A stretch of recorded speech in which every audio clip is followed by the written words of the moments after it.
आज पोकरण शर्मसार है, कलंकित महसूस कर रहा है कि ऐसा हो गया। ये क्या हो रहा है पोकरण के अंदर? आज ये हो रहा तो कल ये और क्या कर सकते हैं। और ये निंदनीय तो है ही है और हम सबको कलंकित किया है और इस कलंक को हम मिटा के रहेंगे। और जितनी गहरी जड़ें इन्होंने जमा रखी है ना, वो सारी जड़ें खोल के ना करके फिर ही दम लेंगे लोग। क्योंकि प्रतापरी वही है, पहले संत है फिर जनप्रतिनिधि है।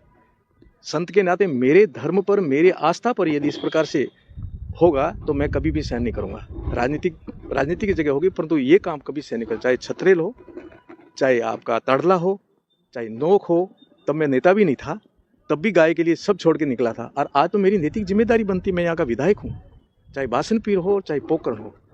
इस प्रकार की आस्था पर ठेस हम कभी सहन नहीं करेंगे। और लगातार मैं प्रशासन के संपर्क में हूँ। कार्रवाई जो हो रही है, मैं कहता हूँ इसको तीव्र गति से करेंगे हम लोग।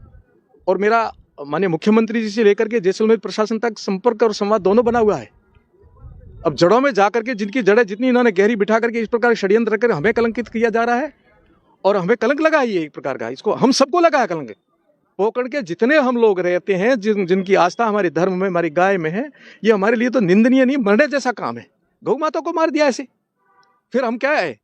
विधायक का भी औचित्य क्या बनता है? फिर आम जनता का भी क्या औचित्य बनता है? यहाँ के नागरिकों को मेरी हार हम सबको व्यथित कर गई थी कि महाराज हार गए हैं। और ये गाय का जो कलंक लगा है ना काटना, ये भी हम सबको व्यथित कर रही है। ये एक विधायक का विषय नहीं है, एक पत्रकार का विषय नहीं है, आम जनता का भी विषय है, जो आस्था से जुड़े हिंदू परंपरा का विषय है। हमारी माँ गौ माता से बढ़कर के हम किसी को मानते नहीं है। हमारे देवी देवता भी गौ माता से ज्यादा अपने को पूजनीय नहीं मानते हैं। और उसका इस प्रकार से हो जाएगा। और ये विधायक और माननीय मुख्यमंत्री जी हमारे ऊपर से नीचे तक सब गौ प्रेमी लोग बैठे हैं और ये लोग ऐसे कृत्य कर देंगे, मैं कभी सहन नहीं करूंगा।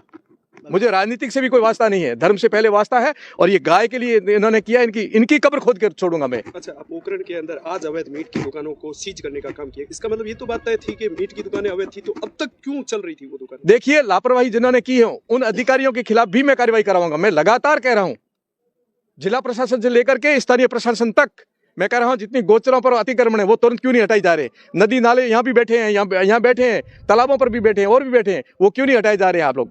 और गोचरों में और अरण्यों में विशेष रूप से फसलें कर रहे हैं लोग, वहां कुछ का कुछ करके बैठ जाएंगे, ये थोड़ा चलने देंगे। इसलिए अभी त्वरित कार्रवाई होगी। गौ माता के ऊपर हत्या होना और धर्म पर आंच आना दोनों बरोबर है और अब कोई सहन नहीं करेगा। यहाँ पदाधिकारी का भी नाम इसमें आ रहा है, एक भाजपा पदाधिकारी का भी नाम आ रहा है। कोई भी पदाधिकारी होगा, ये धर्म और आस्था का विषय है, इसमें कोई पदाधिकारी नहीं, कोई पार्टी नहीं है। जड़ों में जाकर के तह करके जांच करके और जो अपराधी होगा उसके खिलाफ सख्त से सख्त कार्रवाई करवाएंगे। ये कब से कर रहे हैं और ऐसे करते गए तो कलंक और ये दोष हम सब पर लगता है, क्योंकि ये हमारा कार्यकाल है, आपका युग है। अपने देखते हुए यदि ऐसा होता है तो ये दोष सब पर लगता है। पोकरण के विधानसभा क्षेत्र के वासियों को आप क्या संदेश देंगे इस मामले को लेकर? देखिए, पोकरण के वासी सजग और सतर्क हैं और कभी भी सहन नहीं करेंगे। जब भी आस्था पर चोट पहुंचती है तो पोकरण और पश्चिमी राजस्थान ये कभी सहन नहीं किया है। ठीक इस प्रकार से हम सबको तय रहना है।